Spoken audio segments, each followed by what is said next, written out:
Lalo pa natin pasasarapin yung ginisang munggo guys. Talagang mapaparami kayo ng kain sa lulutuin natin ngayon. Level up ginisang munggo. Mayroon tayo dito 1/4 kilo na munggo. Hugasan lang natin. Tanggalin natin yung lumulutang na munggo guys. Yung patay na munggo yun guys ha. Bawang 3 piraso. Isama natin sa pagpapakulo guys. Pakuluan lang natin guys sa loob ng 20 minutes. Pagkalipas ng 20 minutes namukadkad na agad yung munggo. Takpan lang natin. Patayin natin yung apoy, hayaan muna natin sa loob ng 20 minutes. Hiwain muna natin yung kalabasa na ganyang kalalaki. Sa okra naman, hatiin lang natin sa 3. Syempre, hindi mawawala dyan yung sibuyas bawang natin. Isa yan sa nagpapasarap. Tapos kamatis, 3 piraso lang guys. Pwede na yan. Inuulit ko lang, tandaan nyo yung buong proseso. 2 pirasong green na sili. Yung isasahog natin dito, hibi na hipon. Yung maliliit lang guys. Tapos magisa na tayo ng sibuyas, bawang, paminta agad. Gisahin natin ng maigi ito guys. Papalabasin natin yung masarap na aroma. Tapos ilagay na natin yung kamatis. Maglagay tayo agad ng asin. Makakatulong yan para agad lumabas yung katas ng kamatis. Yung ganyang pagkagisa guys ha. Yung naglalapot na yung kamatis. Tapos ilagay na natin yung hibi na hipon. Tapos yung sekreto, 2 kutsarang toyo. Gisahin lang natin ng maigi guys ha. Pagkalipas ng 20 minutes, yan na yung kinalabasan na pinakuluan nating munggo na mukadkad na siya ng tuluyan. Yan ang sekreto kung bakit matipid ako magluto ng sarsyadong munggo. Tapos tubig, 1 litro, ilagay na natin yung kalabasa, pampalasa, chicken powder, 1 sachet na bitchin para mas malasa. Tapos pakuluan lang natin sa loob ng 20 minutes habang hinihintay natin kumulo. Namitas muna ako dito sa bakuran namin ng alugbati. Shout out nga pala sa ating mga followers. Maraming salamat sa palagi niyong panonood. Ingat po kayo palagi diyan kung saang lugar man kayo. Ganyang kadami ang nakuha kong alugbati. Nakatipid na naman tayo. 2 pirasong itlog. Batihin lang natin. Tapos pagkalipas ng 20 minutes, malambot na yung kalabasa sa kamunggo. Ilagay natin yung okra. Ilagay na natin yung binating itlog. Huwag muna natin haluin ng mga 1 minuto para mamuo yung itlog, yung ganyang pagkaluto guys. So, pero hindi pa tayo tapos. Tikman muna natin. Kampiyon ang lasa. Maglagay tayo agad green na sili. Ilagay na natin yung dahon ng alugbati. Sa oras na yan, alam ko natatakam ka na. Kapag nailagay na natin yung dahon ng alugbati, hindi na natin kailangan pakuluan dahil yung dahon ng alugbati mabilis lang maluto. Yung ganyang pagkaluto guys ha, munggo sarsyado, 1 hektaryang kanin talaga ang mauubos mo. Maraming salamat nga pala sa ating mga kababayang OFW sa palagi niyong panonood. Ingat po kayo palagi diyan kung saang bansa man kayo. God, maraming salamat po sa biyaya na binibigay mo sa araw-araw. I-bless nyo po yung food na magiging silbing lakas sa katawan namin. Amen. Kain tayo guys. Kain Pinas!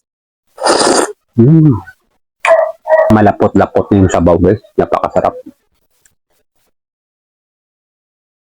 First bite guys para sa inyong lahat.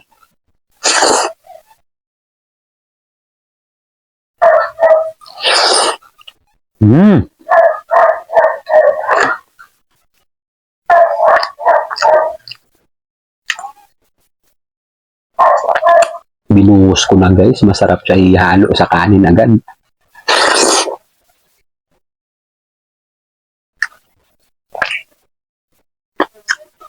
Grabe, sarap.